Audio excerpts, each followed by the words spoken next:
અમારા કચ્છમાં આ ઘરે ઘરનો ખોરાક છે. વઘારેલો રોટલો અમારા કચ્છી લોકોનું ફૂડ જ છે. ઘરે ઘરે બને જ છે. બસ મેં ખાલી શું કર્યું, રસોડામાંથી બહાર કાઢીને રોડ ઉપર કોમર્શિયલી વેચવાનું ચાલુ કર્યું. અને મા ભગવતીની કૃપાથી લોકોએ અઢળક પ્રેમ આપ્યો. માપ જ છે બધી વસ્તુનો. એટલે કદાચ કોઈને એવું લાગે કે આટલું બધું બટર ને આટલું બધું ઓઇલ, તો અત્યારથી કહી દઉં, એક સાથે 10 જ બનાવો. એક સાથે 10 રોટલા 10 રોટલા ભેગા જ બને, સિંગલ નથી બનાવતો.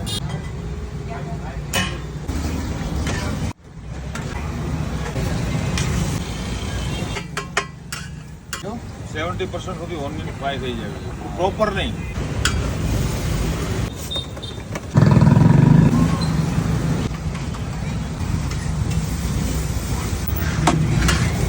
ને તમારા માધ્યમથી એક એ પણ વસ્તુ કહેવા જાય કે આજે આ વઘારેલો રોટલો જે છે એ આપણે રજિસ્ટર બ્રાન્ડ બનાવી લીધી છે. મા ભગવતી બાપુનો વઘારેલો રોટલો એક આપણી રજિસ્ટર બ્રાન્ડ છે. હવે શું વાત કરો છો?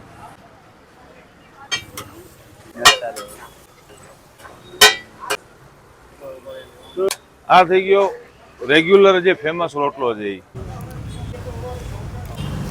ગજબ ટેસ્ટ હો ભાઈ, ગજબ ખરેખર.